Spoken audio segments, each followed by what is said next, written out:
She didn't scream. She didn't cry. She didn't even slam the door. She just left the ring on the kitchen counter and disappeared into the Seoul night like she was never his to begin with. And the most terrifying part? He let her. Now, 30 days later, Jin Tae-hyun, the man who makes grown men beg on their knees, just found out she's carrying his child, and someone else found out first. If you've ever watched a man realize too late what he threw away, stay until the end. Like this video, drop your city in the comments, and let me see how far this story travels. But The kitchen light was still on. That was the first thing Tae-hyun noticed when he came home at 2 in the morning. The pale yellow glow bleeding under the kitchen door. The kind of light Nia always left burning when she couldn't sleep, when her mind was working too fast for her body to follow. He had walked past that glow 100 times without stopping. Tonight, he stopped. The ring sat in the center of the counter, not near the edge, not dropped carelessly beside the sink, centered, deliberate. The way Naya did everything, with intention, with a quiet precision that he had spent 3 years mistaking for passivity. The gold band caught the light and held it, and Tae-hyun stood in the doorway of his own kitchen for a long moment, his suit jacket still on, his phone still in his hand, unable to move. He had expected her anger, had been bracing for it since the night of the announcement, the formal dinner at the Seo Consortium headquarters, where he had stood beside Chairman Seo Kyung-chul and smiled for photographs while Nia sat 3 rows back in the audience, understanding everything in real time. He had expected tears, accusations, the kind of screaming that shook walls. He had prepared a version of himself capable of weathering all of it, a version that could absorb her pain and remain standing. That version of himself had an answer for every charge she could level. But she hadn't leveled any. She had come home that night, walked straight to the bedroom, and changed out of her dress without speaking. He had stood in the hallway and asked her name twice, and she had answered both times. Yes, she heard him. Yes, she was fine. In a voice so flat and controlled it scared him more than any scream would have. And then she had slept, or appeared to sleep, while he sat on the edge of the bed and watched the ceiling and told himself she would be calmer in the morning. She was calmer in this morning. She was calm every morning after that. She ate breakfast. She answered his questions. She moved through the mansion with the same quiet grace she had always carried, and she did not fight him, and she did not beg him, and she did not give him a single opening to defend himself. And then one day, she was gone. He picked up the ring. It was lighter than he remembered. He turned it over in his fingers. This small circle of gold he had chosen himself, had placed on her hand in a ceremony that felt like the first honest thing he had done in years. And he set it back down because he didn't know what else to do with it. His head of security, Kang Dae-wook, appeared in the corridor behind him. The man moved silently. 30 years in and out of intelligence work had burned every unnecessary sound out of him. He was 53, lean, with close-cropped gray hair and eyes that missed nothing and revealed less. He had served the Hanul Syndicate since Tae-hyun's father ran it, and he was the only person in the building who could enter a room without being announced. She took nothing, Dae-wook said. Tae-hyun didn't turn around. I see that. The closet is full. Her books, her things, all still here. I know. A pause. She left clean. Tae-hyun finally turned. Dae-wook's face was unreadable, which was normal. What wasn't normal was the slight tension around the older man's jaw. The tells were small with Dae-wook, almost microscopic, but Tae-hyun had been reading them since he was 19 years old. Something was being held back, something already calculated. Find her, Tae-hyun said. And when I do? Make sure she's safe, that's all. Dae-wook nodded once, turned, and disappeared back into the corridor. His footsteps made no sound at all. Tae-hyun looked at the ring one more time. Then he turned off the kitchen light and went upstairs to his study and poured 3 fingers of whiskey he didn't drink and sat in the dark until morning came. The Hanul Syndicate operated out of 3 official addresses and a dozen unofficial ones. Its legitimate face was a mid-size holding company called Hanul Capital, which managed real estate portfolios, hospitality investments, and a logistics arm that moved goods through 6 provinces. Its other face, the one that actually generated power, was older, more patient, and built on the kind of agreements that were never written down. Taehyun had inherited both faces at 27 when his father died of a cardiac event in the back of a company car, and he had spent the following decade reinforcing every wall of the structure his father had built and adding walls of his own. He was 37 now. He had not taken a day of personal leave in 4 years. He had not attended a social event that wasn't tactically necessary in longer than that. He had precisely 3 people in his life whose opinions he considered before acting: Dae-wook, his mother Madame Han Mi-ran, and until 30 days ago, Naya. She had come into his world sideways, not the way women usually entered the circles he moved in, not through introduction, not through calculation, not with an agenda folded behind a smile. She had been doing pro bono legal consulting work for a nonprofit that operated in the Mapo district, and she had showed up to a community board meeting where he was present because one of his legitimate businesses had a zoning dispute that the nonprofit was contesting. She had argued her position clearly, calmly, and without flinching, even after she recognized who he was, especially after she recognized who he was. He had found out later that she had asked around about him before the meeting, and that knowing what she knew, she had walked in and argued against his interests anyway. He had found that unreasonable and fascinating in equal measure. 3 months later, they were having dinner. 6 months after that, she was the first person he had voluntarily told things to. Not information, but actual things. The kind that didn't have strategic value and couldn't be weaponized. Small things. Old things. The way his father's study had smelled like cigarettes and cold coffee. The specific shade of guilt that lived in his chest when he thought about the life the work had cost him. She listened the way she did everything else. Carefully, completely, without performing it. He had proposed 18 months into it. She had said yes with her eyes before the word came out of her mouth. And now the kitchen light was off and the ring was on the counter, and he was sitting in the dark pretending to read reports he couldn't focus on, and somewhere in Seoul, Nia was sleeping in a bed that wasn't in his house. Well, 2 weeks passed. Then 3. Then the month turned. Dae-wook's people tracked her to a neighborhood in Mapo, which made sense, which almost made Taehyun exhale, because it was the place she knew best in this city, the place where she had built her own life before his world consumed it. She was staying with a friend, a woman named Imani Brooks, who had been in Seoul for 6 years doing development work, and who, according to Dae-wook's file, had no ties to any competing organization and no apparent reason to be a threat. Just a friend. Just a woman giving another woman a floor to sleep on while she figured out what came next. Taehyun's surveillance protocol was careful, distant, and non-intrusive. He had given those instructions himself.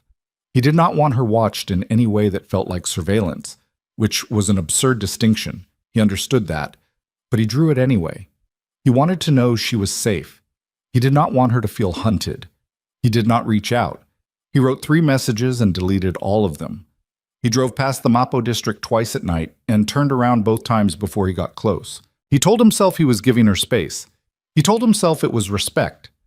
What it actually was, he understood on the 31st day when Dae-wook came into his office and closed the door, which he only did when what he was about to say could not survive open air. She visited a clinic, Dae-wook said. He set a thin folder on the desk. Private practice in Seocho. Prenatal specialist. She used a different name. Taehyun didn't move. The appointment was 3 days ago. I only have partial confirmation, but enough to be certain. The folder sat on the desk between them. Taehyun looked at it for a long time without touching it. How far along, he said. His voice came out level. He had no idea how. Based on the timing, the clinic's intake records suggest early second trimester, 12, maybe 13 weeks. 12 weeks. He did the math without meaning to, the way his mind always worked through calculations before his emotions caught up, and the number landed somewhere behind his sternum and stayed there. 12 weeks meant she had known before she left. Maybe not for certain, maybe just suspected, but she had known something was changing inside her body, and she had still put the ring on the counter and walked out into the Seoul night and not told him. She had made a decision about what he deserved to know. Dae-wook was watching him carefully, not the way he watched threats, the way he watched things that could fracture. Who else has this? Taehyun said. Currently, just us. But Seo's intelligence network is active. They've been monitoring your personal situation since the announcement. It's only a matter of time before... How much time? Days. Maybe less. Taehyun stood up. He walked to the window. 37 stories below, Seoul moved in its permanent restless rush. Taxis and delivery bikes and pedestrians who had no idea that in the building above them, the man who ran a significant portion of the city's underground economy had just discovered that everything he had convinced himself he didn't need was now growing in a clinic in Seocho under a false name. She used a different name, he said, almost to himself. Yes, she was protecting herself from me. Dae-wook was quiet for a moment. She was protecting the child. That landed differently. Tae-hyun pressed 2 fingers against the cold glass and watched the city, and felt something he hadn't felt in a very long time. Not guilt, which he was familiar with, not regret, which he had learned to metabolize efficiently, but something older and simpler and much harder to manage. Something that felt like fear without an enemy attached to it. He had made a choice. He had looked at Nia and looked at the Seo alliance and chosen the alliance with the clean certainty of a man who believed in the architecture of power over the chaos of the personal. He had been wrong. He had known he was wrong the moment the ring wasn't on her finger at breakfast the next day, and he had managed the knowledge the way he managed everything, by staying busy, by staying cold, by telling himself the grief was temporary and the strategic gain was permanent. But the child changed the geometry of everything. Get me everything on Seo's intelligence operation, he said. Current personnel, communication channels, who's running field assets right now. Already compiling. And Dae-wook. He turned from the window. Nobody else hears about this. Not the council, not the inner circle, not my mother. This stays between us until I figure out what I'm doing. Dae-wook picked up the folder. Understood. He paused at the door. For what it's worth. It's not. The older man almost smiled. She's worth the trouble you're about to cause yourself. Then he was gone, and Tae-hyun was alone with 37 stories of soul beneath him and the specific weight of a choice he couldn't unchoose. Nia had not cried either. That was the thing she couldn't explain to Amani, who had held her hands across the kitchen table that first night and waited for the breakdown with patient, careful eyes. The kind of eyes that had seen real grief and knew how to sit inside it. But the breakdown hadn't come. What came instead was something quieter and more troubling, a clarity so complete it felt surgical. She had known for a long time. That was the honest part, the part that hurt worse than the betrayal itself. She had watched Tae-hyun navigate the Seo negotiations for months, had seen the shape of the deal forming, had understood what an alliance with the Seo consortium would require. A political marriage, a merger of dynasties built on money and leverage, and the kind of bloodless violence that wore a suit and shook hands in hotel lobbies. She had even asked him directly once, sitting on the floor of his study at midnight while he worked, whether he would ever make a choice that cost him something real. He had looked at her over the edge of his laptop and said, "I make hard choices every day." She had not said, "That's not what I mean." She had said goodnight and gone to bed. She should have left then. She understood that now, in the small apartment on the 4th floor of a building in Mappo that smelled like instant coffee and Amani's lavender soap. She should have left the moment she understood that when he said hard choices, he meant strategic ones, not the kind that cost the parts of yourself that actually mattered. The baby was 11 weeks along when she left. She hadn't been certain yet. The test was positive, but early, the numbers uncertain, the clinic appointment still 2 weeks away. She had left anyway.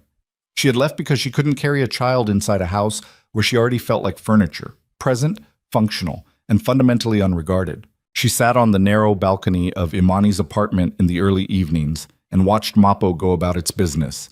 Street vendors and school kids and old men playing baduk outside the corner store. And she breathed slow and she held the secret of the baby in her chest like something that needed protecting from the cold. Amani knew. Amani had known almost immediately because Amani had the specific intelligence of someone who paid attention to other people without making a performance of it. "You're going to tell him eventually," Amani said one evening. She wasn't asking. "I don't know that," Nia said. "You know that." He made his choice. He made a bad choice. That's different. Nia looked at the street below. A woman was scolding a child who had dropped something, and the child's face cycled through 3 expressions in 2 seconds: guilt, defiance, surrender. She recognized all 3. "He runs an empire," she said. "That child is going to be born into whatever he is." Whatever his world is, that child is already in his world, whether you tell him or not. Nia didn't answer. Amani went back inside. The street vendor below was wrapping fish in newspaper with practiced speed, his hands moving without thought, the motions so repeated they had become automatic. She pressed her palm flat against her stomach, just for a moment, just to feel the ordinary warmth of her own skin, the barely there suggestion of a life beginning to take up space. She wasn't ready. She wasn't sure she would be. But she understood even then that ready didn't have much to do with it. So Kyung-chul was 61 years old and had the kind of patience that came from watching other men make mistakes and waiting to benefit from them. He had built the CO consortium over 4 decades through a combination of legal acumen, calculated ruthlessness, and an almost supernatural ability to identify what other people needed most and withhold it until the price was right. The alliance with the Hanul Syndicate had been his idea. Taehyun had come to the table believing he was the one initiating. That was the first thing Seo had allowed him to believe, because men like Taeyin Osmatsuoski Yun operated better when they thought they were leading the dance. In reality, Seo had been positioning for the merger for 18 months, and the political marriage, his granddaughter to a figurehead from the Hanul inner circle, was a mechanism designed to create binding legal ties between the two organizations' legitimate arms, which would in turn provide cover for the operations that lived beneath them. He had one condition that he had not stated at any negotiating table, but that his intelligence chief, a precise man named Director O, had understood from the beginning. The arrangement required Tae-hyun's complete personal commitment to the CO alliance, a competing emotional attachment, a foreign woman, a prior relationship, any form of alternative loyalty, was an operational liability. When Director O placed the surveillance report on his desk, Seo read it twice and set it down. "Pregnant," he said. "Confirmed through the clinic, early 2nd trimester." Taehyun knows? His surveillance identified the clinic visit. He knows. Seo leaned back. Outside his office window, the Han River moved in its slow, permanent way, gray-green under the overcast sky, indifferent to everything happening on its banks. "If there is a legitimate heir," he said, "the political marriage becomes complicated. Taehyun has legal grounds to restructure the succession terms. The lawyers would argue for years. The lawyers would argue forever. I don't have forever." He picked up the report again. "She's living in Mapo." "Yes, a friend's apartment. Minimal security. She has no idea we're watching." "I want her gone from Korea," Seo said, quietly, with enough lead time that Taehyun cannot respond. Director O's face remained professionally neutral. "Gone. Gone. Not harmed unless necessary. I want her scared enough to leave on her own. A warning first. If the warning fails..." He set the report down again, aligning it carefully with the edge of his desk. "Then we escalate." Director O nodded and picked up the report. He was almost at the door when Seo spoke again. "She's Nigerian," Seo said. "She has a family somewhere. Find out where." The warning came on a Tuesday. Nia was in the neighborhood market 3 blocks from the apartment, the one that opened before dawn and ran past midnight and smelled like sesame oil and cold stone floors. She had come for produce, for the specific pleasure of handling ordinary things, the weight of a persimmon in her palm, the rough skin of a winter radish, the predictable transactional rhythm of picking up something real and carrying it home. Her phone rang. Unknown number. She almost ignored it.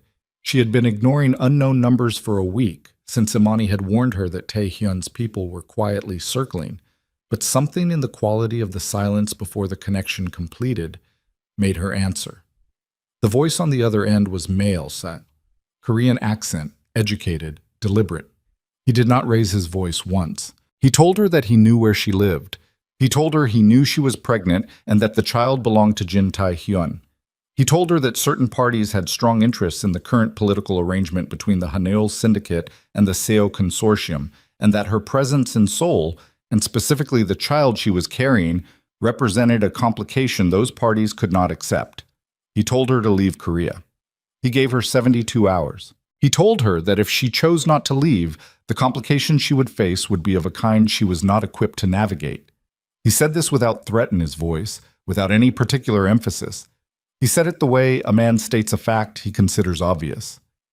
Then he hung up. Nia stood between the vegetable stalls with persimmons in one hand and her phone in the other and let the market noise wash over her. The shouting vendors, the shrieking children, the metallic scrape of crates across wet concrete, and she breathed through her nose, slow and even, and she did not allow herself to fall apart in a market in Mapo at 10 in the morning. She finished buying the vegetables. She walked home. She set the bag on Amani's kitchen counter and sat down in one of the wooden chairs and put both hands flat on the table and looked at them. Amani appeared from the hallway, took one look at her, sat down across from her without speaking. "Someone just called me," Nia said. Amani waited. "They told me to leave Korea." She paused. "They know about the baby." The kitchen was quiet for a moment. Amani's face went through something, not panic, but a rapid internal recalculation. "How many people know about the baby?" Amani said carefully. "You, the clinic, and apparently whoever just called me." "And Taehyun?" Nia was quiet. "Nia, I don't know," she said. "I don't know what he knows." Amani leaned forward. "This isn't a coincidence. Someone connected to him, or connected to people around him, just threatened you. That means you're not invisible anymore. That means whatever you thought you were doing by keeping this quiet, I know. It's not working. I know." Nia took a breath. "They want me out of Korea." "Are you going?" The question hung between them. Outside, a motorbike backfired on the street below. The fluorescent light above the kitchen table hummed its constant, indifferent hum. "No," Nia said. Amani nodded slowly. "Okay." She stood up and reached for her phone. "Then we need to think about what comes next." What came next arrived faster than either of them expected. Dae-wook was in Taehyun's office when the intercept came through, a fragment of a communication flagged by the monitoring system that tracked CO Consortium's known intelligence channels. It was partial, encoded, but enough. A woman in Mapo. A phone warning. A 72-hour window. Dae-wook read it twice, then once more, and walked directly from the monitoring room to Taehyun's office and closed the door. He put the transcript on the desk. Taehyun read it standing up. His face didn't move. That was the thing about him. The more serious the information, the stiller he became, as if the body understood that any energy spent on reaction was energy stolen from response. He read it a second time.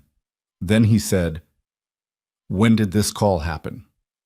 "Approximately 40 minutes ago." "She received this call 40 minutes ago, and nobody told me for 40 minutes. The intercept takes time to process and fix that." He set the transcript down. "Who made the call?" "We're running voice analysis now, likely Director O's field section. It matches their operational pattern. Indirect, nonspecific, deniable." And the 72 hours started when the call ended. Taehyun turned to the window. Seoul. His city, his inheritance, the thing he had bent the first 3 decades of his adult life toward maintaining. He looked at it the way you look at something you've been gripping so long, your hands have forgotten what it feels like to open. "She won't leave," he said. Quiet, almost to himself. "Sir, she won't leave. That's not how she is." He turned back. "Seo knows that, which means the call wasn't actually meant to make her go. It was meant to make her panic, to make her reach out to me, to give them a chance to monitor the contact and find out how I respond." Dae-wook was quiet for a moment. "Or it was a first step. And the second step is already being arranged." Taehyun picked up the transcript and folded it with precision and put it in his inside jacket pocket. "Get me a car, not the convoy. 1 car, 1 driver, and you. Just us. And Jae-min." His youngest field operative, 26, fast, loyal, and capable of making himself invisible in a crowd. 3 people, no armor, nothing that announces itself. Dae-wook's expression shifted slightly. "The council will expect..." The council expects what I tell them to expect." He was already moving toward the door. "Tell them I'm in a strategy meeting. Tell them whatever you need to tell them. I need to get to Mapo before Seo's people move from warning to action. If Seo finds out you're going personally, then Seo finds out." He stopped at the door and looked back, and for a moment the 37 floors and the city below and the years of careful constructed power all fell away, and what remained was something much older and much simpler. He threatened my child, Dae-wook. The older man met his eyes. I'm going, Tae-hyun said. And then he was in the corridor, moving fast, and the estate closed behind him like a held breath. And somewhere in Mappo, Nia Okafor was sitting at a kitchen table with her hands flat on the wood, trying to decide what kind of woman she was going to be in the next 72 hours. And she had no idea that the decision had already been made for her, by a phone call she hadn't expected, and a man she had stopped believing in, who was currently moving through Seoul at speed, not as a boss, not as a king, but as something he hadn't allowed himself to be in years. A man running towards the thing he had broken. A man who did not yet know whether running was going to be enough. The car turned south toward Mappo. The city blurred past the windows. Rain was beginning, just at the edges of the sky, the particular gray that preceded Seoul downpours, slow and inevitable and absolute. Dae-wook watched the street ahead and kept his thoughts to himself. Tae-hyun watched the rain begin and thought about a ring on a kitchen counter and the specific silence of a woman who has already made her decision and is simply waiting to see if you'll make yours. He had no plan. He had no prepared argument. He had no leverage and no strategy and no angle. He had just the truth of what he'd done and the fact of what was growing in a clinic's records under a false name and the 72 hours that were already bleeding away. And somewhere in Mappo, in a fourth-floor apartment that smelled like lavender soap and instant coffee, Nia's phone was about to ring again. This time, it would be a different number. This time, she would not answer. And this time, it wouldn't matter, because he was already on his way. The rain hit Mappo before the car did. It came in fast, the kind of Seoul rain that didn't build gradually but arrived all at once, like a decision already made, sheeting across the narrow streets and turning the gutters into rivers and driving the street vendors under their awnings in a single collective flinch. Tae-hyun watched it through the passenger window and said nothing. Dae-wook drove. Jaemin sat in the back with his hands loose in his lap and his eyes moving across every surface they passed, cataloging, assessing, filing. The specific hypervigilance of a young man who had learned early that inattention was the most common way people got killed. Nobody spoke for 11 minutes. Tae-hyun knew because he counted. It was something he did when his mind was working too fast for language. Reduced everything to numbers, to sequences, to the kind of information that didn't require interpretation. 11 minutes. 3 kilometers. The apartment building Dae-wook's people had identified was on a side street off the main Mappo arterial, 4 stories of concrete and aluminum-framed windows, the kind of building that had been functional in 1987 and had aged without grace since then. Nothing remarkable about it. That was probably why she had chosen the neighborhood, or why Amani had chosen it, which amounted to the same thing. Stop here, Tae-hyun said. Dae-wook pulled the car to the curb half a block short of the building. The rain hammered the roof. Through the windshield, the street was empty except for a produce cart abandoned by its owner, a tarp half draped over a pile of winter squash, the orange-yellow skin slick and bright in the gray light. 4th floor, Dae-wook said. Unit 412, east-facing windows. Tae-hyun looked at the building. The lights were on in the 4th floor windows. He could see the particular warm tone of a kitchen lamp, the kind of light that meant someone was home, awake, probably at a table, probably exactly where Dae-wook's intercept suggested she'd been when she got the call. 40 minutes ago, she had answered a phone and a man had told her to disappear or face consequences. 40 minutes ago, Tae-hyun had been sitting in his office reading investment reports and pretending the world made the same kind of sense it always had. Seo's people, he said, are they on this street? Not yet. 2 vehicles were logged entering the Mappo district approximately 20 minutes ago. Likely reconnaissance. They're not moving to the building yet. How long before they do? Hard to say. Could be waiting for dark. Could be waiting for confirmation that she's refusing to comply. She's refusing. He said it with certainty. Because he knew her. He knew the specific quality of her stubbornness. Not the hot, reactive kind, but the cold, structural kind, the kind that had been built over a lifetime of being told to accommodate and choosing not to. She had refused things far simpler than this. He opened the car door. Sir. Dae-wook's voice. Not alarmed, Daewoo didn't do alarmed, but carrying a specific weight. I'm going up. If Seo's reconnaissance sees you entering the building, then they see me entering the building. He looked back. The rain had already soaked through the shoulder of his jacket. Stay on the vehicles. The moment they move toward this building, I need to know. Jaemin was already reaching for his door handle. Not you, Taehyun said. Stay with Daewoo. I go up alone. Jaemin's hand stopped. He looked at Daewoo. Daewoo gave a single small nod that meant let him. Taehyun walked through the rain toward the building entrance. He didn't run.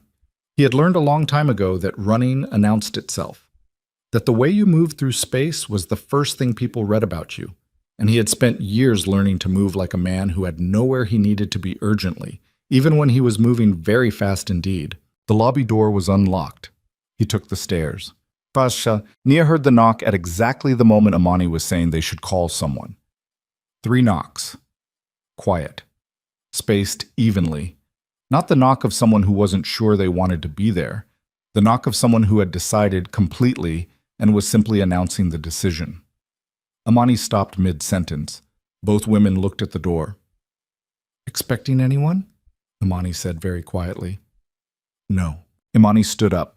She was not a small woman, and she carried herself with the specific physicality of someone who had worked in unstable environments and understood that presence was its own form of protection. She moved toward the door. Don't, Nia said. Imani stopped. The knock came again. 3 times, same rhythm, then a voice, low, controlled. Speaking English, which meant it was specifically for Naya. A choice, a small, deliberate act of reaching across whatever had been severed. Nia, it's me. The kitchen went very still. The fluorescent light hummed. Somewhere below, the rain was working its way into the street drains, the sound of it constant and gray and indifferent. Imani turned around and looked at Nia with an expression that contained an entire conversation in it. Nia looked back. Neither of them spoke. Nia stood up. She crossed the small living room to the door and stopped with her hand not quite touching the handle. How did you find me? She said. Through the door, not opening it. A pause. Daewoo. Of course. Naya, how long have you known where I was? Another pause. Longer this time, the kind of pause that was its own answer. A few weeks, he said. She closed her eyes, breathed through it. And you waited. I was trying to give you space. You were watching me. Her voice didn't shake. She had practiced this without knowing she was practicing it, had spent weeks building the architecture of this conversation in the back of her mind. For weeks. You had people watching me and you didn't tell me, and you call that giving me space. It wasn't surveillance. I needed to know you were safe. I needed you to leave me alone. I know. And here you are. Someone called you today, he said. The quality of his voice changed. Not softer, not harder, but more direct, stripped of the careful management she had always been able to hear underneath his words. 72 hours. I need you to understand what that means. I understand exactly what it means. Then you understand why I'm here. She opened her eyes. Her hand found the handle. She stood like that for a moment, hand on the handle, forehead almost touching the door, the thin painted wood between her and everything she had walked away from. She opened it. Usha. He looked like he'd walked through the rain deliberately.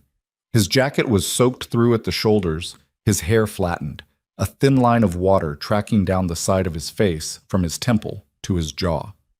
He was not wearing the face he wore in public.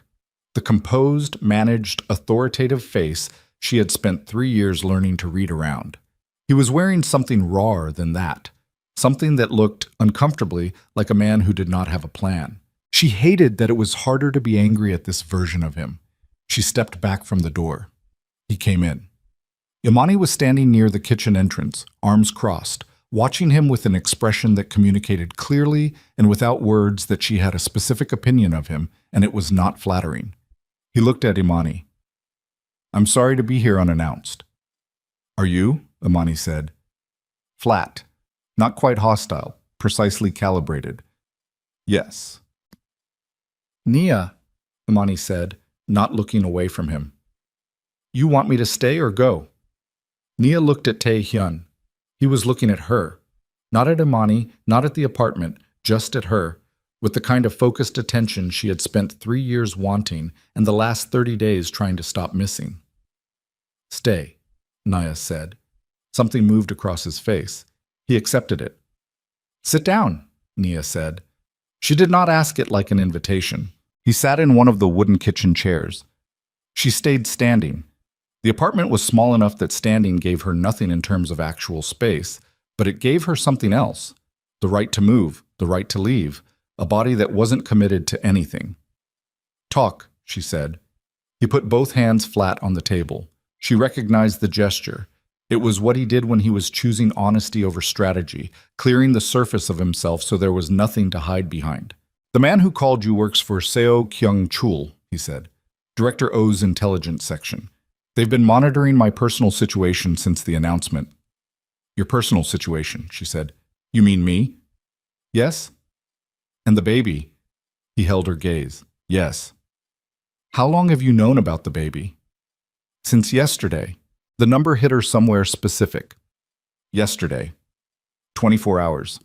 He had known for 24 hours and had not come, had not called, had not reached through any of the dozen channels he could have used to reach her, and then a phone call from a stranger had been what finally moved him off his throne and across Seoul in the rain. She wanted to say that out loud. She could feel the shape of it in her throat, but she also understood with the kind of clarity that came from a month of very quiet and very deliberate thinking that saying it would be for her own satisfaction and not for any useful purpose. And she had made herself a promise the night she packed that she would not fight battles that weren't worth the energy. What does Seo want? She said. He wants the child not to exist. He said it bluntly, without softening it. She gave him 1 point for that. A legitimate heir complicates the succession terms of the alliance agreement. The political marriage, the arrangement he designed, depends on me having no prior competing claim. If you have a child, she said, then you have a reason to renegotiate. Yes. Or to walk away entirely. He was quiet for a moment. Yes. She looked at him for a long time, the rain against the windows. Imani very still in the kitchen doorway. The fluorescent hum above them, relentless and indifferent. Is that why you're here? She said. To renegotiate. No. Then why? Because someone threatened you. He said it without decoration. Because someone called you and gave you 72 hours, and I know what happens at the end of 72 hours when Seo decides a warning hasn't worked. And you're carrying my child and I... He stopped. His jaw tightened briefly, the muscles working against something. I'm here because I should have been here a month ago and I wasn't, and I don't have a good enough reason for that. The silence stretched. Nia looked at her hands. She had a habit, when she was deciding something, of going very still. Not the stillness of someone shut down, but the stillness of someone processing at full capacity. You need to leave, she said. He didn't move. Tae-hyun, I need you to leave this apartment. I'm not leaving you here with... I didn't ask what you were willing to do. Her voice finally got an edge in it. Not loud, not sharp, but present. Real. I'm telling you that you being here does not make me safer. It makes me a target. If Seo's people are watching this building and they see you walk in, they know I didn't take the warning. They know you've made contact. Everything escalates. He looked at her. You know I'm right, she said. He did. She could see it. The specific quality of a man who has run the calculation and arrived at an answer he doesn't like. I'm not going far, he said. I don't care where you go. Nia. Quiet. Just her name. Just the way he said it when he wasn't performing anything. Don't, she said. Not right now, please. He stood up. He looked at Imani, who looked steadily back at him. He looked at Nia one more time. There was something in his face she hadn't seen before. Or maybe she had seen it and hadn't known what to call it. It wasn't guilt, which she knew the shape of in him. It was something less managed than guilt. Something closer to the ground. He walked to the door, hand on the handle. Then he stopped without turning around. There's a clinic record under the name Seo's people found, he said. I need you to know. I didn't access the file. Dae-wook told me the minimum. I didn't look at anything you hadn't chosen to tell me. She didn't answer. He opened the door and left. Imani waited until his footsteps faded on the stairs. Then she crossed the room and sat in the chair he had just vacated and looked at Nia with an expression that was equal parts compassion and exasperation. "Well," Imani said. "Don't." "I'm just... Imani." "I know. Don't." Imani picked up the abandoned mug of cold tea from the table and held it in both hands and said nothing. The rain kept coming. Somewhere below them, a car engine turned over and idled and didn't move. Wak. Madame Hanmiran called at 9:17 in the evening. Taehyun was sitting in the car, 3 buildings down from the apartment, the engine off, the windows fogging slowly. Dae-wook had done 3 slow circuits of the surrounding streets and identified one of the CO reconnaissance vehicles. A gray sedan parked near the far corner, engine running, 2 occupants. They were watching the building, but not moving, waiting for something. He answered his mother's call on the second ring. "You're in Mapo," she said. Not a question. "How do you know that?" "Because you're not in your office, and you're not at the estate, and the only reason you would be in Mapo is her." A pause. "Dae-wook told me nothing. I worked it out myself." "Of course you did." "The baby," she said. Quiet. "Is it true?" He looked at the building, the 4th-floor windows, the specific warm light still burning. "Yes," he said. His mother was silent for a long moment. He heard her exhale, a careful, measured breath, the kind she took when she was managing her own feelings in real time. "I see," she said finally. "Mother, I told you." Her voice was controlled, but the control was costing her something. "I told you that what you were doing with the CO arrangement would cost you more than you had priced it. I said that specifically. I used those specific words." "I know. You looked me in the face and told me the personal cost was manageable." "I know. Is it manageable, Taehyun? Is the personal cost manageable?" He didn't answer. The gray sedan hadn't moved. Jaemin was watching it from a position down the block, staying still, doing what he was good at. "She won't have you back because you've decided to show up," his mother said. "You understand that. This isn't a negotiation she'll enter on those terms." "I know that too. Then what are you doing there?" "Someone threatened her," he said. "CO's people. They want her out of Korea." A silence. Then his mother's voice changed, dropped into something lower, harder, older.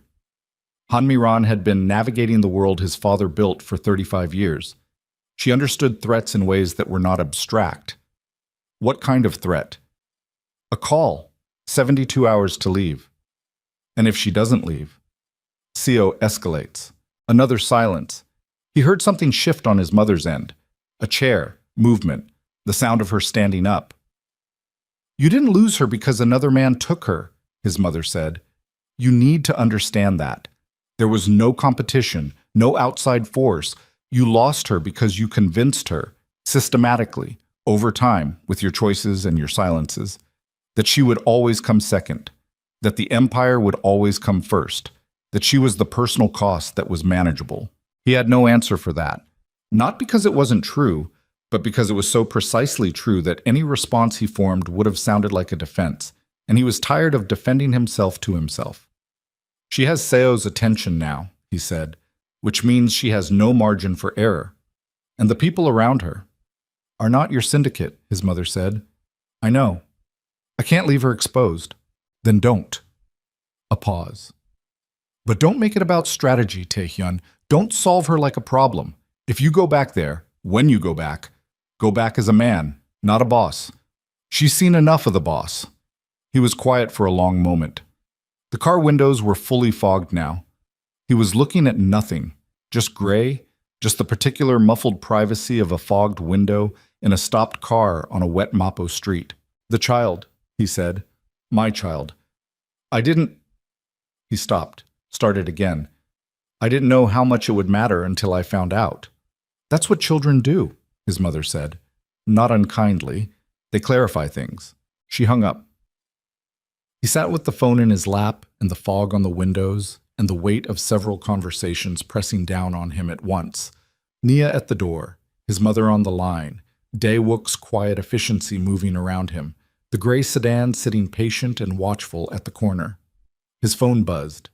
Dae-wook's number. He answered. "The sedan moved," Dae-wook said. "It's heading toward the building." Tae-hyun's hand was on the door handle before Dae-wook finished the sentence. "And there's a second vehicle," Dae-wook said, "coming from the north. They're not reconnaissance anymore."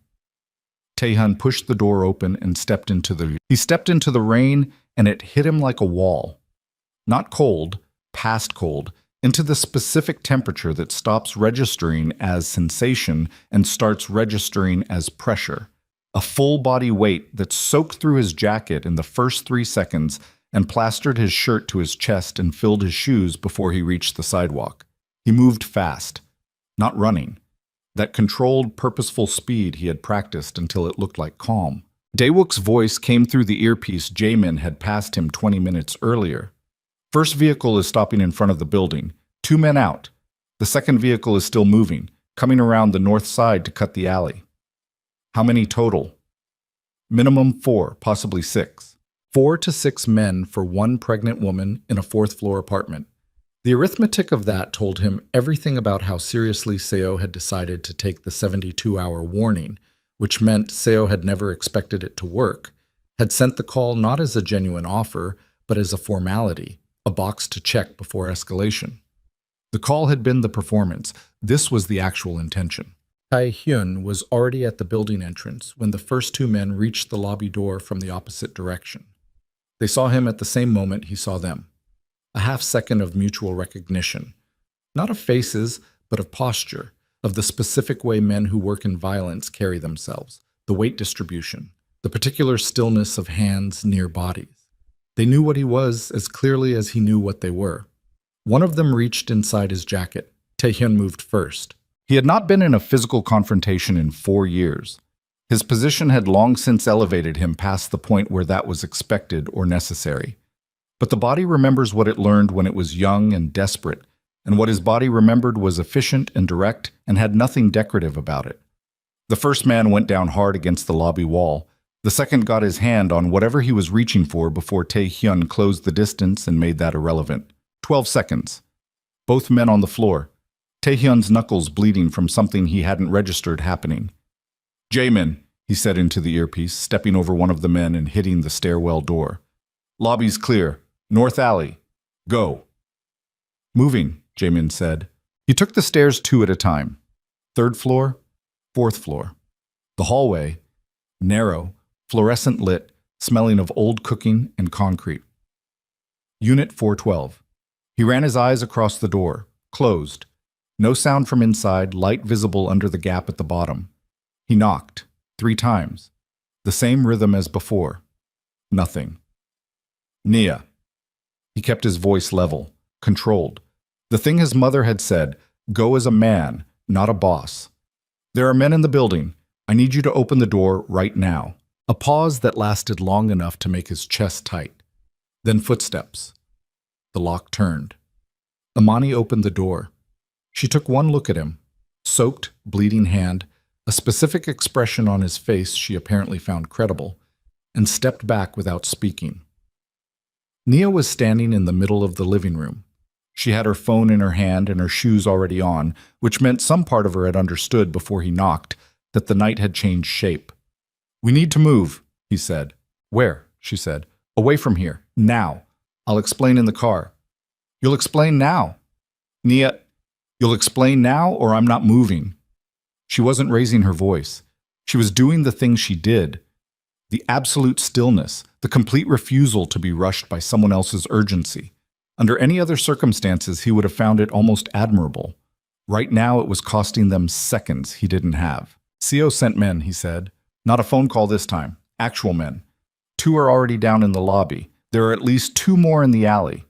The building is compromised, and I have 1 operative outside, and I came here with 3 people total because I was an idiot who thought a quiet approach was better. So we do not have the capacity to hold this position, and I need you to trust me for approximately the next 40 minutes, even though I understand completely why that's difficult." She looked at him, the phone in her hand, the shoes on her feet.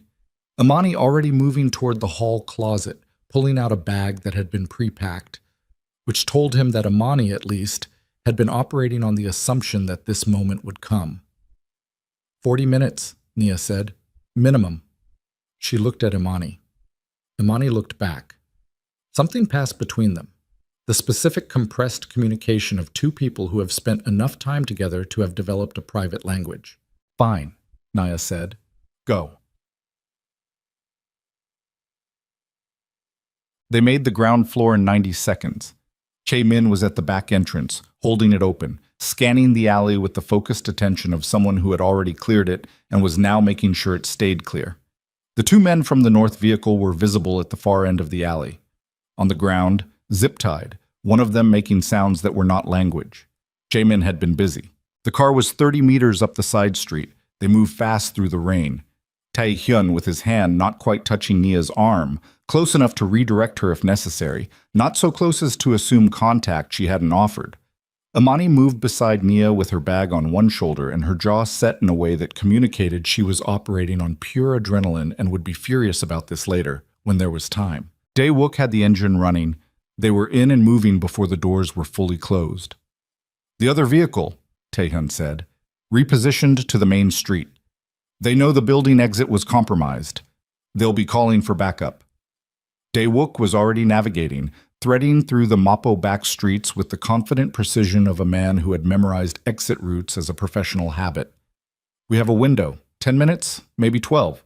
Where are we going? Nia said from the back seat. Safe house in Yongsan, Dae-wook said. Whose safe house? Ours. That's not reassuring. Dae-wook almost said something, caught himself, kept driving.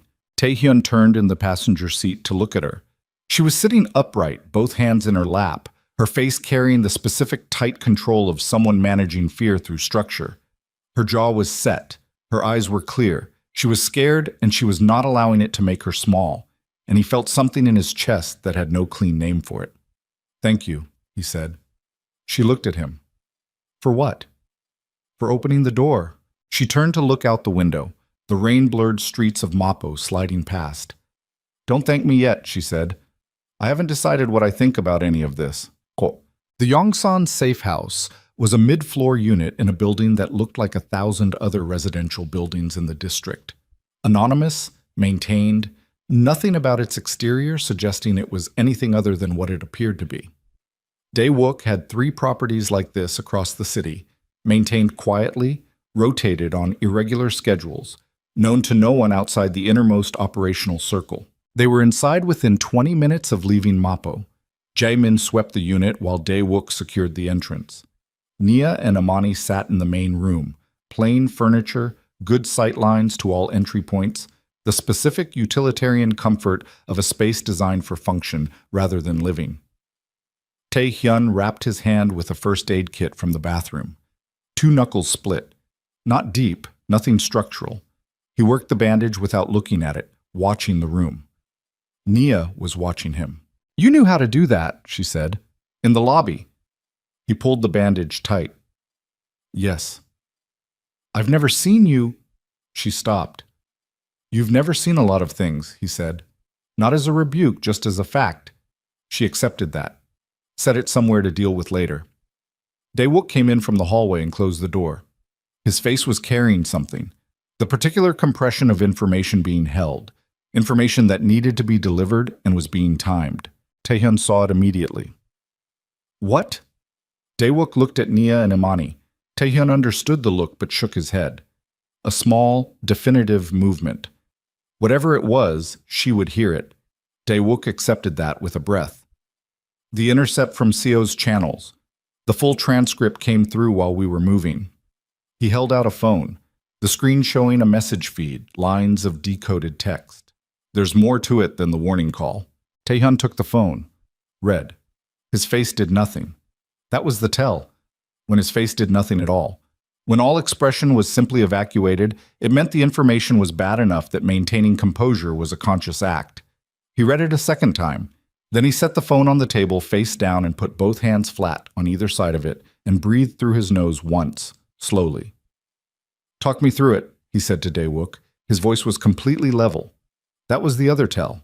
The Seo Consortium has a source inside the Hanul Inner Circle, Dae-wook said, has had one for somewhere between 8 and 14 months. The intercept references operational details that were discussed in closed council meetings. Information that could only have come from someone present in those rooms. The room was very quiet. Even the rain outside seemed to pause. Who? Taehyun said. We're still analyzing, but the intercept references a contact name. Dae-wook paused, just briefly, just long enough that Taehyun understood the name was going to cost him something before he heard it. The contact name is Woo Jin, Park Woo Jin, who had been with the Hanul Syndicate for 11 years, who had been present at every inter-council meeting for the past 3 years, who had been, until approximately 45 seconds ago, the man Taehyun would have listed among the 4 people in the organization he trusted without reservation, who had been in the room when Taehyun told the inner council that he knew Nia was pregnant, who had been in the room when the decision was made to keep that information contained to the innermost circle, who had apparently walked out of that room and made a phone call. Taehyun's hands were still flat on the table. He was looking at the face-down phone. The bandage on his knuckles was already showing a small dark spot where one of the cuts had pushed through. Woo Jin told Seo about the pregnancy, he said. The timeline fits. Seo's operation against Nia moved within hours of your inner council meeting. He was in that room. Taehyun's voice was very quiet now. He sat in that room and he listened, and then he stopped, picked up the phone, turned it over, read the intercept one more time because he was a man who needed information to be confirmed through repetition before his response to it was final. Then he set the phone down again. Where is he now? He said. The estate. He's on duty tonight. Overnight rotation. Don't move on him. Don't alert him. Don't change anything about his environment until I say. His voice had gone flat in a way that had nothing to do with calm. I want him to feel safe until I decide what I'm doing. Dae-wook nodded. Nia had been watching all of this. She had not spoken since Dae-wook started talking. She was doing that thing, the complete stillness, the full capacity processing, and he was aware of her watching him with the particular attention of someone revising their understanding of a situation in real time. Someone inside your organization told them about the baby, she said. Yes. Someone you trusted. Yes. She looked at him steadily. So this didn't start with the warning call. This started the moment your own people found out. A pause. Which means the moment you found out, the moment Dae-wook told you, you became the source of the threat to me. The accuracy of that was surgical. He didn't flinch from it. Yes, he said. Imani made a sound that was not quite a word. I didn't know, he said. I need you to understand that I didn't know there was a leak. I would never... I know you didn't know. Nia's voice was measured, careful. That's not the point. The point is that your world, the structure you built, the people you trusted, they became the mechanism that put me in danger. She paused. This is what I left. This is exactly what I left. He had no clean answer for that, nothing that wouldn't sound like justification, which he had decided he was done producing. I know, he said. Knowing doesn't fix it. No, it doesn't. She stood up, walked to the window and looked out at the Yongsan street below. Different neighborhood, same rain, same city that seemed determined to make this night as long as possible. He watched her back, the set of her shoulders, the way she had one hand pressed flat to her sternum, not clutching, just resting there, in the specific place where the baby was beginning to make itself known. What happens now? She said. To the window. Not to him specifically. Seo's people lost contact with their team in Mapo, Dae-wook said. By morning, they'll know the operation failed. They'll know you didn't leave and that the physical approach was countered. That changes their calculus. Meaning they escalate further, Imani said. Meaning they reassess. Seo is methodical. He won't move again until he understands what changed and why.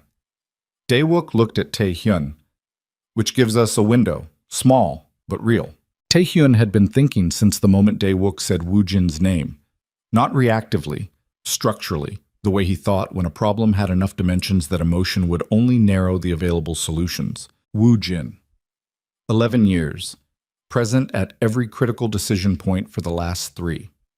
If he had been feeding Seo for 8 to 14 months, the intercept's estimated range, then the scope of what had been compromised was significant. Not just the information about the pregnancy. Everything discussed in those rooms, Every alliance under consideration, every vulnerability mapped. Seo had been playing a longer game than Tae-hyun had understood. The alliance negotiation, the political marriage arrangement, those hadn't been a response to Haneul's strength. They had been built on intelligence about Haneul's weaknesses, built on 14 months of a man sitting in closed rooms and remembering everything and walking out and making phone calls. The Seo Consortium hadn't been seeking a merger. It had been preparing an acquisition. The alliance agreement, Tae-hyun said. Dae-wook looked at him. The specific terms Seo pushed hardest for, the succession clauses, the asset transfer triggers, the governance provisions.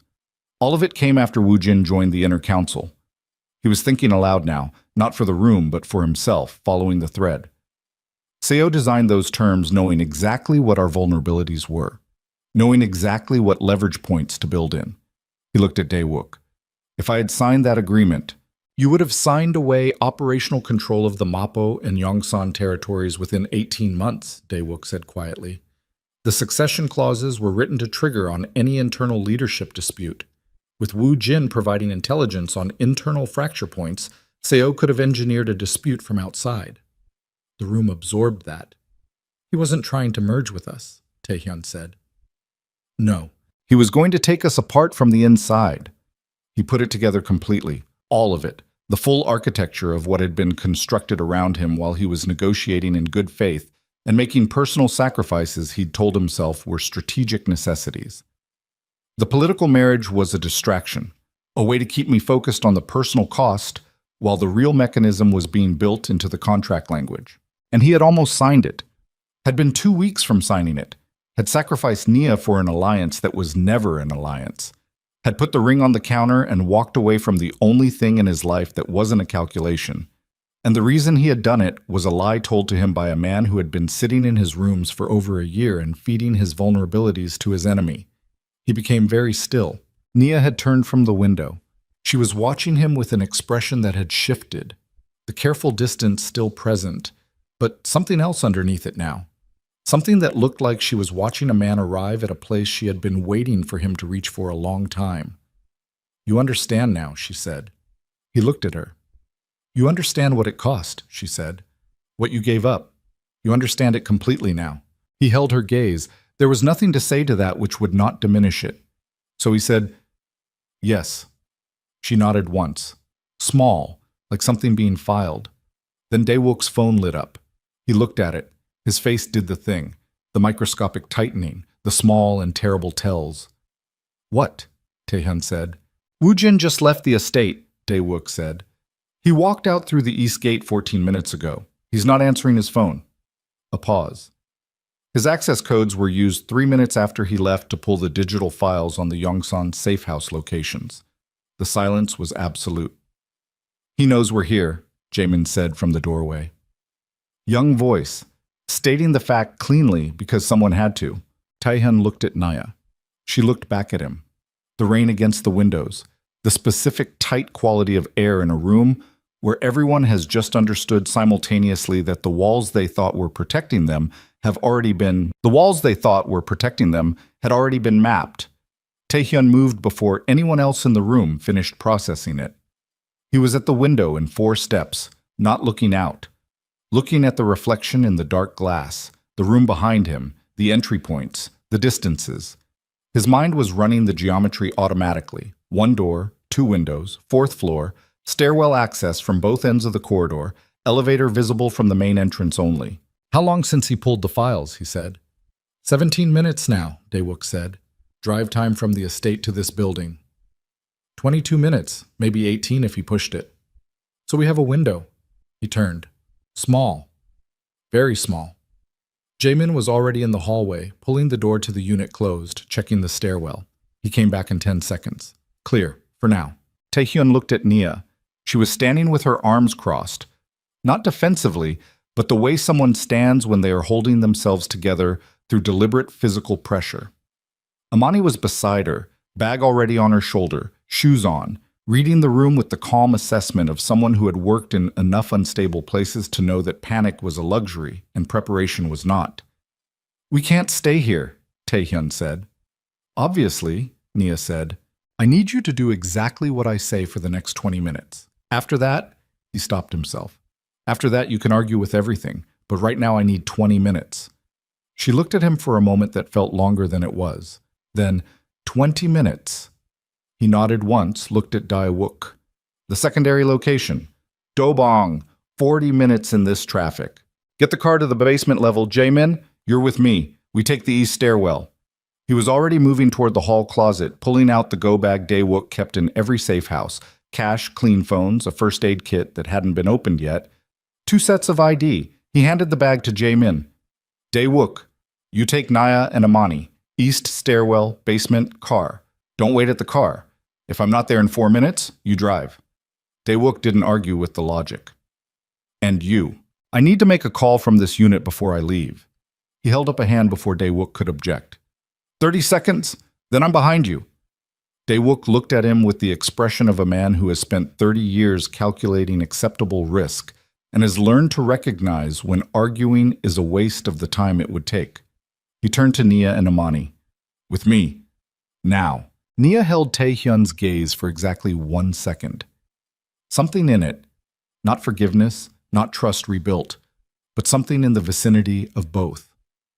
Then she followed Dae-wook. Taehyun watched them go. The door closed. He pulled out his phone and made the call he'd been building toward since the moment he heard Woo-jin's name. It rang twice. I was wondering when you'd call, Park Woo-jin said. His voice was completely steady.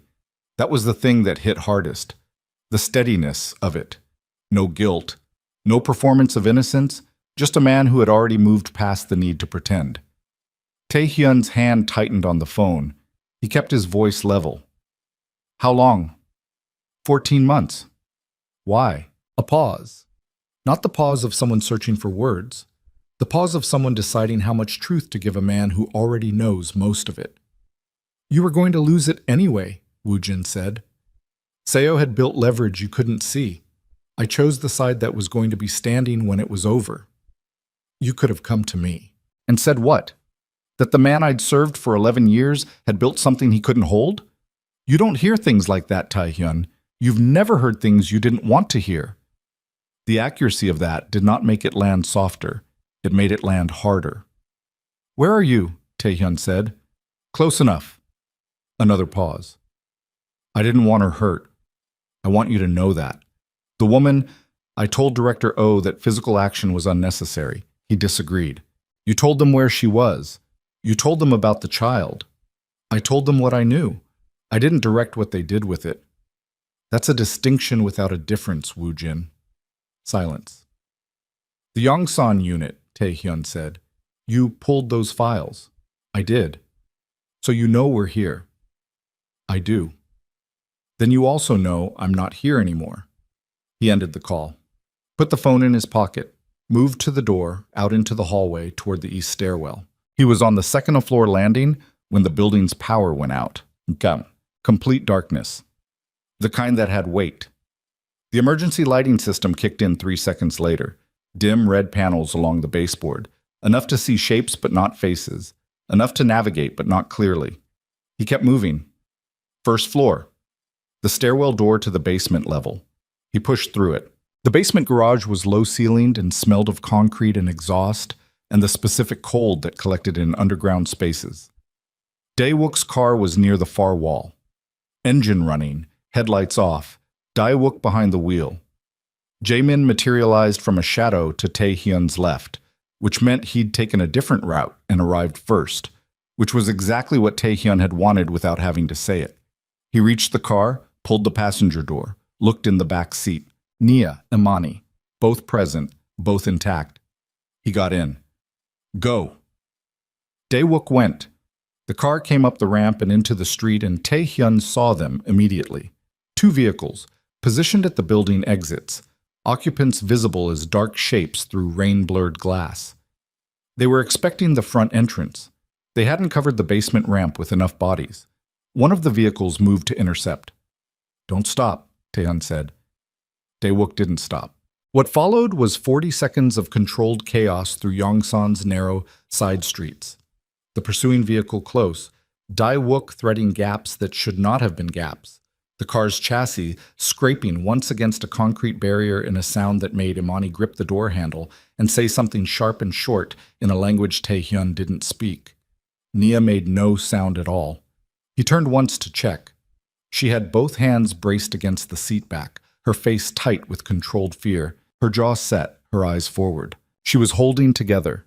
She was always holding together. The pursuing vehicle fell back at a junction when Dae-wook cut through a bus lane against the signal, and the geography of the intersection made following too costly. 2 more turns. Then the streets were just streets again, wet and empty and gray, the rain still falling with its patient indifference. "Clear," Jaemin said from the back. Dae-wook exhaled through his nose. His hands on the wheel were completely steady. 30 years. "Dobong," Taehyun said. "Dobong," Dae-wook confirmed. The Dobong location was not a safe house. It was a building site, a commercial property Hanul Capital had under development, framed but not enclosed, the upper floors open to the sky, the ground floor sealed with temporary construction hoarding. Dae-wook had 2 men already there, positioned since the Mapo situation had escalated, because Dae-wook planned for contingencies that hadn't been discussed yet. They came in through a contractor's entrance on the north side. The ground floor interior was raw concrete and plastic sheeting and portable work lights on extension cords running from a generator. Functional, graceless, entirely defensible. Taehyun's 2 men were positioned at the entry points. Another had eyes on the street from a second-floor opening in the hoarding. Nia sat on a construction crate and looked at the exposed rebar above her head and the plastic sheeting and the work lights throwing yellow shadows across unfinished walls. Then she looked at Taehyun. "Your life," she said. He looked back. "I know. This is your life. This is what you built." She wasn't accusing. She was stating it flatly, the way you state something you have finally seen with full clarity and are naming out loud for the first time. "Yes. I grew up in Lagos," she said. "My father drove a delivery truck. My mother taught primary school. Our house had a tin roof that made a sound like applause when it rained." She paused. "I built a completely different life. I made choices every step of the way to make sure the life I was building was made of something real." She looked at the raw concrete floor. "And then I walked into yours." He sat on the crate across from her, close enough to speak quietly, far enough to give her the space she still needed. "You didn't walk into mine," he said. "I pulled you in. There's a difference." "Is there?" "Yes." He looked at his bandaged hand, the dark spot through the gauze. "You came to a zoning meeting to argue against my interests, and I decided I wanted to know who you were. Everything after that was me choosing you, and then choosing everything else over you, and then sitting in a car in the rain trying to figure out how to undo that." She was quiet for a moment. The generator hummed. Outside, the rain was easing. The first time all night it had shown any sign of stopping. "Amani said I should tell you," Naya said, "about the baby. She said you deserved to know regardless of what you'd done." She paused. "I kept telling her it wasn't about what you deserved. It was about what was safe." "You were right about that." "I know I was." She looked at him. "I'm still right about it. Having your child in your world is not safe. This," she gestured at the construction site around them, "this is evidence." "I know. So what are you asking me?" "I'm not asking you anything tonight." She studied him. "Then what are you doing?" "Tonight I'm keeping you alive," he said. "That's the only thing I'm doing tonight. Everything else—" He stopped. "Everything else I'll ask for when you have the option to say no from a position that isn't a construction site at midnight." Something moved across her face, small. She looked away before he could read it fully. Dae-wook appeared from the stairwell that led to the upper floors. He crossed the space in his economical way and stopped at a distance that was close enough to be private and far enough to be respectful. His face was carrying the compression again. Taehyun felt it before Dae-wook spoke. The specific quality of incoming information. "Jaemin made contact with our man at the Seo building," Dae-wook said. "Director Oh is moving. Not just field operatives this time. He's mobilizing the full enforcement unit." He paused. "And Woo Jin is with them. He's leading them here." "He doesn't know this location," Taehyun said. "He knows our construction holdings. He's been in inner council long enough to know which properties are active." Another pause.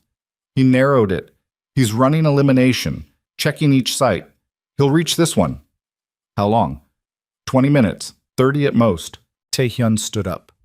The math was simple and bad.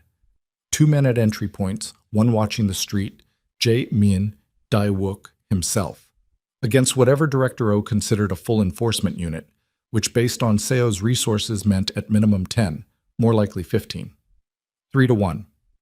In an unfinished building, in the rain, with Nia behind him. He looked at Dae-wook. The evidence, the intercept transcripts, everything you've been building on Seo's operation. Compiled, encrypted, sitting on a server that only I have access to. I need it transmittable. Right now, everything. The 14 months of intelligence on Woo Jin, the CO conspiracy documentation, the wire intercepts, the files on the alliance contract manipulation. He looked at his phone. There are 2 numbers I can call. Journalists who have covered organized crime and who have published material that required real sources. If I send them everything simultaneously, it goes public, Dae-wook said. It goes public, all of it. CO's operation, the inside source, the attempted cover-up. All of it hits simultaneously, and the moment it does, moving against Nia becomes the worst possible strategic decision because it puts CO directly in the frame for what happens to her. Dae-wook considered this for approximately 2 seconds. It also exposes the syndicate. I know. It exposes your personal situation, the child, everything. I know. There is no walking this back once it's sent. I know. He met Dae-wook's eyes. Do it. Dae-wook looked at him for a moment, not questioning the decision, but marking it. 30 years of service, and he was watching the man he'd watched grow from a 27-year-old inheriting an empire make the first choice Dae-wook had ever seen him make that couldn't be explained by strategy. Then he pulled out his phone and started working. Nia had heard everything. She was standing now, watching Tae-hyun with an expression he couldn't fully decode. Too many things layered in it, too much that would take time and distance to separate out. You're burning the alliance, she said. Yes. You're burning everything you spent the last 18 months building. Yes. Because of me. He looked at her directly. Because it was built on a lie, and it was going to hollow out everything I actually had, and because someone threatened my child. He paused. In that order. Imani, from her position against the far wall, said nothing, but she set her bag down, which meant something. The specific body language of someone deciding they were staying. Then the man on the second floor called down. His voice was controlled, professional. The voice of someone trained to deliver bad news without escalating it. Vehicles on the street, he said. 3 of them, coming slow. Taehyun turned to Dae-wook. How long on the transmission? 4 minutes. We need 4 minutes. Yes. He looked at Jae-min, at the 2 men at the entry points, at Dae-wook, with his phone and his 30 years, at the unfinished building around them, concrete and rebar and plastic sheeting and the specific terrible openness of a structure that wasn't meant to be defended. Then he heard the vehicles stop outside, heard doors, heard footsteps, and then Woo Jin's voice, coming through the construction hoarding, aimed at the building with the particular carrying quality of a man who has decided pretense is no longer useful. Tae-hyun. Clear, calm, almost conversational. I know you're in there.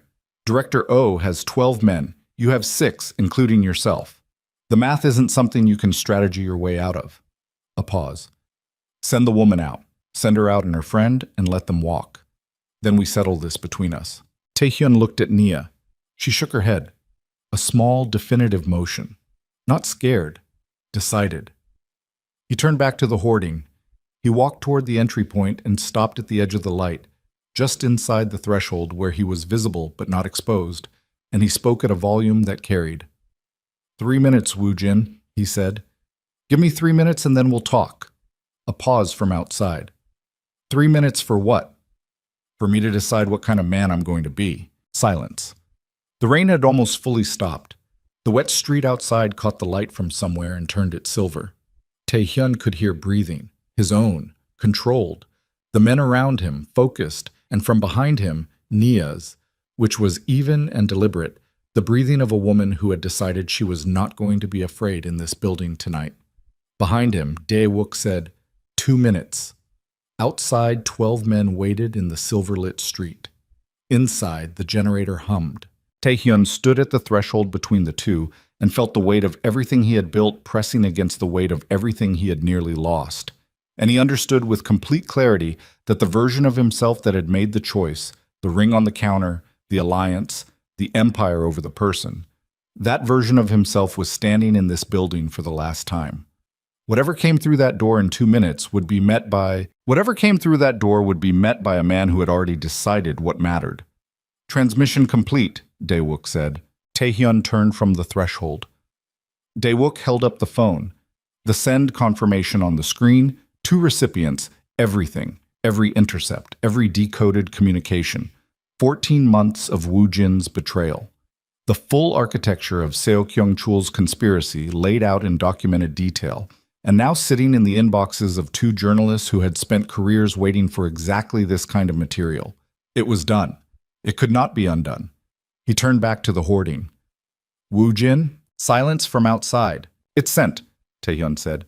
Everything. Seo's operation, the intelligence feeding, the contract manipulation, the attempts against Naya. All of it. 2 journalists have it right now. He paused. You have about 4 hours before it publishes. Maybe less. Another pause. Director O should know that moving against anyone in this building in the next 4 hours is the worst decision he will ever make, because his name is in those files, and whatever happens to us becomes the headline that runs directly above his photograph. Silence from the street. The specific quality of men recalculating. Then Woo Jin's voice, and for the first time, something in it that hadn't been there before. Not panic, something more controlled than panic and more honest than composure. Something that sounded like a man arriving at the end of a road he had started down 14 months ago and finding it shorter than he expected. You burned everything, Woo Jin said. Yes. The syndicate, the alliance, all of it. All of it. A long silence. Taehyun could hear the street sounds. Water still running in the gutters. A distant siren somewhere in Yongsan. The particular post-rain stillness of a city that has been washed and not yet dried. Then footsteps. One set. Coming toward the construction entrance. Dae-wook moved. Taehyun held up a hand. One finger. Wait. Woo Jin came through the hoarding gap alone. He was in his coat, soaked from the street, his hands visible and empty. He stopped 6 feet inside the threshold and looked at Taehyun across the concrete floor and the work lights throwing yellow light between them. He looked older than he had at the council meeting 3 days ago. Or maybe Taehyun was just seeing him clearly for the first time, without the filter of 11 years of assumed loyalty softening every detail into familiarity. Park Woo Jin. 41 years old. Joined Hanul at 30. Had carried things for Taehyun's father before he carried them for Taehyun. Had been in rooms where decisions were made that could not be unmade. Had watched, apparently, and calculated, and decided, 14 months ago, quietly, in the specific privacy of a man who has decided that the future belongs to someone else. Director O is pulling back, Woo Jin said. I told him the math changed. I know it changed, Taehyun said. You knew it changed before he did. That's why you came in alone. Woo Jin looked at him. Something in his face that was not quite guilt and not quite its absence. Something in between. The expression of a man who has rationalized a decision for so long that the original moral weight of it has become archaeological, buried, compressed, occasionally surfacing as pressure without a clear source. What do you want from me? Woo Jin said. Right now? Nothing. Taehyun kept his voice even. Not cold. He had spent enough years performing cold to know the difference between the performance and the actual temperature. This was just flat. Just honest. You made your choice. I made mine. The files are out. Whatever happens to Seo, to his operation, to the alliance, that's already in motion and neither of us controls it anymore. Woo Jin absorbed that. His jaw moved slightly. And me. You walk out of this building, Taehyun said, and then you make yourself very small and very quiet for a very long time. Because when those files publish, your name is in them. Not prominently. I could have made it prominent and I chose not to. But it's there. What investigators do with it is their business, not mine. You're letting me go. I'm letting you leave. He held Wu Jin's gaze. Those aren't the same thing. Wu Jin stood there for another moment, looking at Tai Hyun with the expression of a man who had prepared for several versions of this conversation and had not prepared for this one. Then he nodded. Once, small, the acknowledgement of a man who understands he has received something he didn't earn, and turned and walked back through the hoarding gap and into the street. Taehyun listened to his footsteps fade. Then he turned around. Nia was watching him from across the concrete floor. Her arms were at her sides now, not crossed, not braced, just at her sides, open. Why, she said, Wu Jin, why let him go? Because destroying him doesn't fix anything. He walked back toward her. And I'm tired of destroying things. Director O pulled his unit back before dawn. The files published at 6:14 in the morning. Both journalists simultaneously coordinated, the kind of release designed to make suppression impossible. By 7, it was on 3 major news aggregators. By 8, the SEO Consortium's legal team had issued the first of what would become 11 public statements over the following week, each one progressively less confident than the last. Seo Kyung-chul himself said nothing publicly for 4 days. When he did speak, it was through lawyers, in language so hedged it functioned as a kind of negative space. Every denial shaped precisely around the things that couldn't be denied, which told the people reading it exactly what they needed to know. The criminal investigation opened inside a week. It would run for 14 months and end with the SEO Consortium's operational leadership facing charges across 3 jurisdictions. The political alliance, the merger that had been designed as an acquisition, collapsed entirely.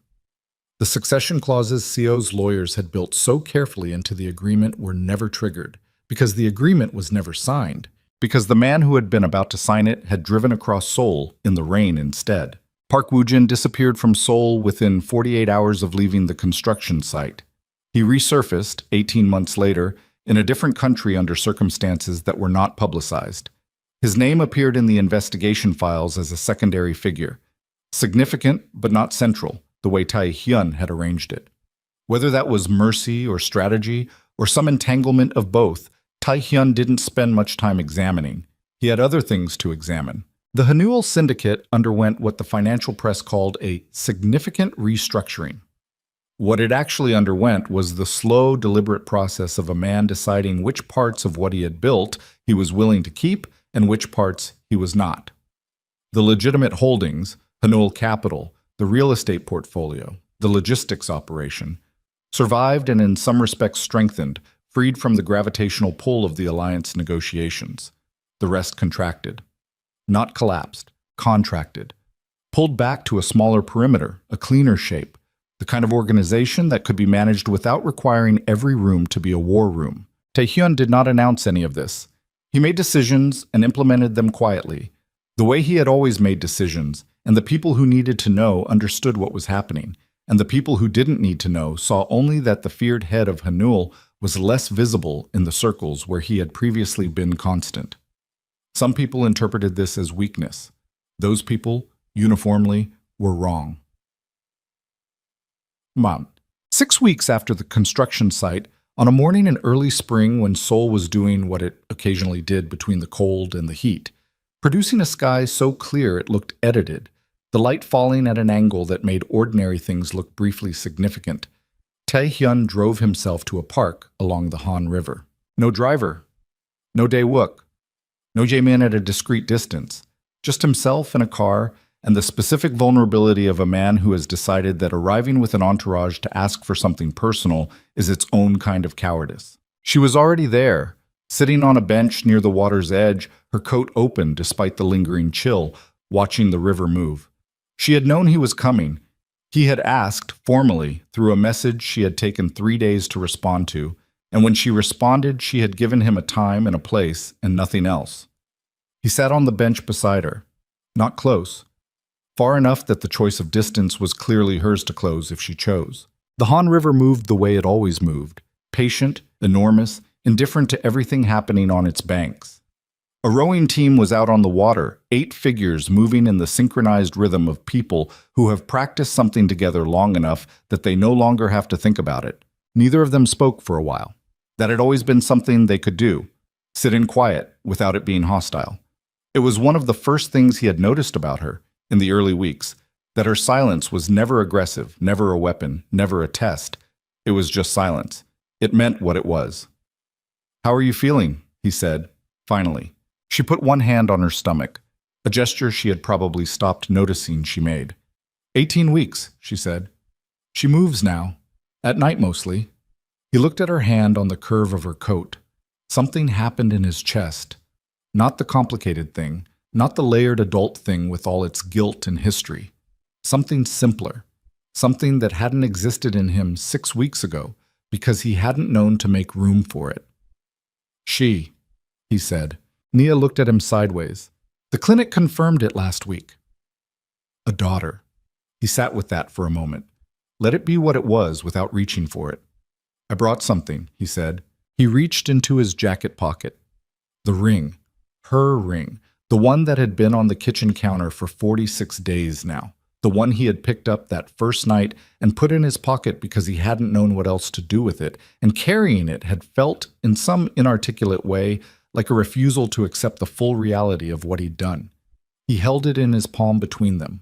She looked at it. Her face was unreadable in the way it got when she was feeling something specific and had not yet decided whether to show it.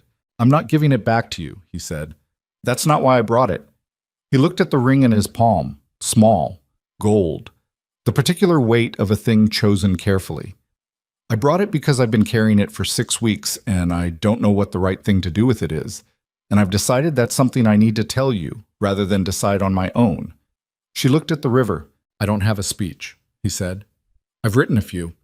They were all—" He stopped. "They were all arguments. Well-constructed reasons why you should believe things about me. And I've come to understand that the last thing you need from me is another argument." He closed his fingers around the ring. "What I have instead is a fact. I chose wrong. I knew I was choosing wrong when I did it. I told myself the wrongness was manageable, and I was wrong about that too." He looked at her profile, the clean line of her jaw, the particular set of her mouth when she was listening without performing it. "And I have a question, which I will ask once and not repeat." She turned to look at him. "Not today," he said. "Not for a long time, probably. But eventually, when you're ready, when you've had enough time to decide what you actually want rather than what makes sense under pressure, will you tell me if there's a version of this that includes me? Not the syndicate, not the empire. Me." He paused. "As a father first, and then as whatever else you decide I've earned the right to be." The river moved. The rowing team had reached the far bend and turned. 8 figures now moving back in the direction they'd come from, their oars lifting and falling in the cold morning light. Nia was quiet for a long time, long enough that he understood she was not performing consideration. She was actually in it, actually moving through the question with the same complete attention she gave everything. "Imani thinks I should be angrier than I am," she said finally. "Imani's probably right. She usually is." The corner of her mouth moved. Almost. Not quite a smile. Something adjacent to one. "I am angry. I want you to know that. I'm not— This isn't me saying it's fine. It's not fine. What you did hurt me in a way that doesn't have a clean word for it." She looked at him directly. "But I've been sitting with it for 6 weeks in a friend's apartment, and then in a safe house in Dobong, and then in a hotel room that Imani paid for because I refused to let you cover it. And I've come to understand something." He waited. "I'm more angry at myself than I am at you," she said, "because I saw it, the whole time. I saw you choosing the empire over the person, and I stayed, and I told myself it was love, and it was, but it was also—" She stopped, organized something, continued. "It was also me deciding that being loved imperfectly by someone extraordinary was better than the alternative, and that was my choice. A bad one. Mine." He wanted to say she was wrong. He stopped himself because she wasn't wrong. And telling her she was wrong was exactly the kind of thing a man said when he wanted to absorb someone else's accountability to make himself feel better. "Okay," he said. She looked at him. "Okay. You're right." She blinked, as if she had been braced for something else, and the absence of it required adjustment. "That's all?" What else would I say? She looked at the river. Something shifted in her shoulders. Not relaxing exactly, but releasing. The specific physical change of a body that has been carrying attention and has found, unexpectedly, that it's no longer necessary. I need time, she said. I know. I need to have her and recover and figure out what my life looks like. I need that to be my process, not one that's organized around your timeline or your guilt. Yes, and you need to be present, not managing, not providing, present. She paused. There's a difference. I know the difference, he said. I'm still learning how to live it, but I know the difference. She looked at the ring in his closed hand. Keep it, she said, for now.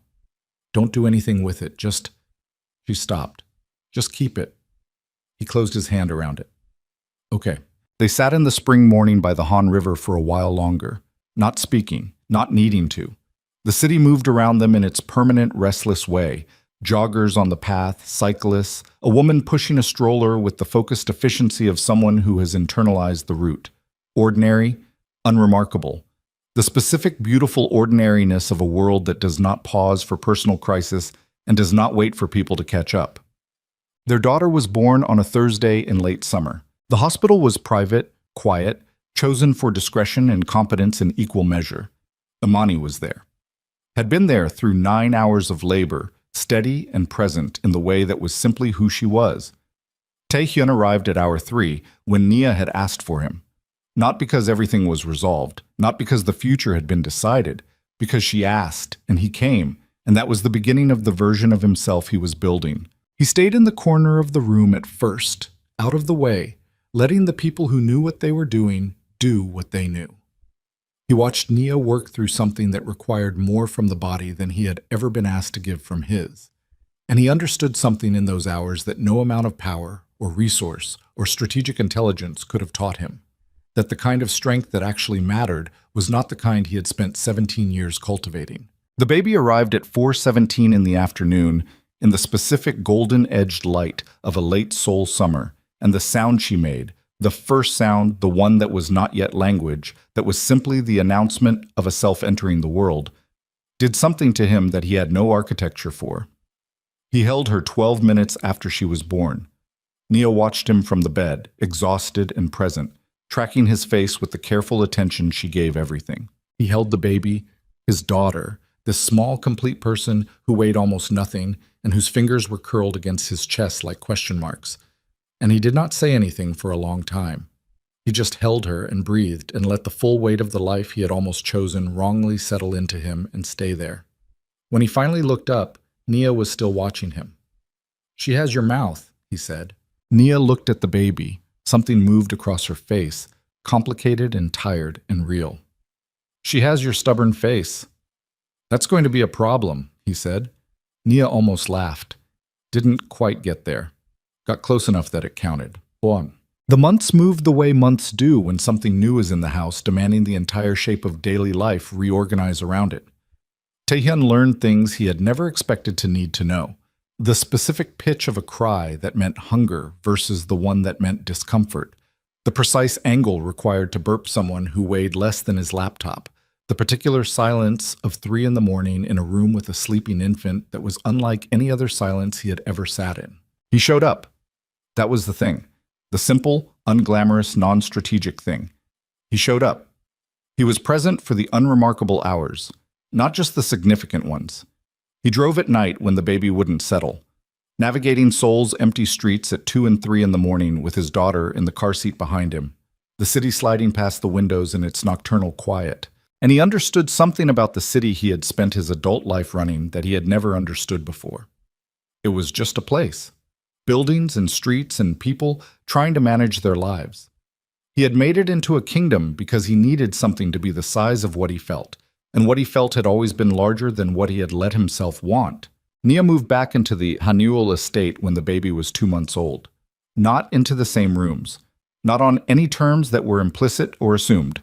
Explicitly, clearly, on a set of terms she articulated and he accepted without negotiation. Her space was hers. Her decisions about her work, She had gone back to legal consulting, part-time, for the nonprofit in Mapo that she had never entirely left, were hers. The future of what they were to each other would be determined by what they actually built in the day-to-day, not by romantic gestures or speeches or guilt transformed into grand acts. He accepted every condition. He accepted them not because he was performing acceptance, but because he understood finally, at the cellular level, that there was no version of having what he wanted that didn't involve becoming the kind of man who deserved it. And becoming that man was not a declaration. It was not an event. It was a long, unspectacular practice that had to happen in the ordinary hours, in the moments that nobody was watching, in the choices made when there was no strategic advantage to making them. He made those choices, one at a time, without announcement.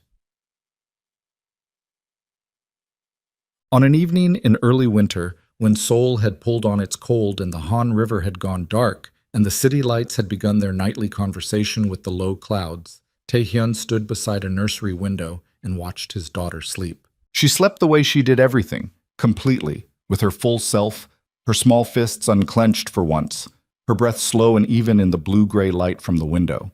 She had her mother's mouth and his stubborn brow, and something entirely her own in the particular determined quality of even her sleep, as if she was accomplishing something. He heard Nia's footsteps in the hall. She appeared at the nursery door, looked at him, looked at the baby, and came to stand beside him at the window. She was close enough that he could feel the warmth of her. Not touching, just present. They watched their daughter sleep. Daewoo called, Nia said quietly, not to disturb the sleeping child. The final indictment on Seo came down. I heard. The consortium is done? Effectively. The successor entities are fighting over the assets. It'll be in courts for years. He paused. It's over. She nodded, small, filed it. And the syndicate, she said. Smaller than it was. Cleaner. He looked at the baby. I've been thinking about what it looks like in another 10 years. Whether it's something she inherits or something I've wound down far enough by then that she has an actual choice. She gets a choice, Nia said. Not a request, a statement. She gets a choice, he said. That's not negotiable. Nia looked at him sideways. The nursery light caught the edge of her face. Tired, present, real. No version of this was simple. He understood that and had stopped wanting it to be. I put the ring in the top drawer of the dresser, she said. In my room. He looked at her. I'm not saying anything about it, she said quickly. I'm not making a declaration. She stopped, looked at the baby. I stopped carrying it with me 3 weeks ago, and I put it somewhere I know where it is. That's all. He was quiet for a moment. Okay, he said, don't make it into something. I'm not making it into anything. Good. They were quiet. The baby made a small sound in her sleep, something between a sigh and a word, the language of dreams too young to have content, just the sound of a self processing its first weeks of existence. Then the sound stopped, and the breathing resumed, and the nursery was still again. Outside the window, Seoul extended in every direction, its towers and its rivers and its bridges and its million lit windows, and the particular cold beauty of a city that had been remade many times and would be remade again, and did not particularly care about any individual story happening within it. It was just a city, just a place where people lived their complicated lives and tried to get things right, and sometimes managed it and sometimes didn't. He had been afraid of it once, afraid that without the city's fear of him he would dissolve, that the power was not something he held but something that held him together, and without it he would find there was nothing underneath. He had been wrong about that too. He was standing in a room with his sleeping daughter and the woman he had loved badly, and was learning to love better, and Seoul spread out before him full of its indifferent light, and he was not afraid of any of it. He was just present, which was the only thing that had ever actually been asked of him, and the last thing he had learned to give. The city's lights held their quiet conversation with the winter clouds. His daughter breathed her even breath, and Nia stood beside him at the window, not close and not far, and the distance between them was no longer the shape of what had been broken. It was the shape of what was still being built, which was enough. For tonight, it was more than enough.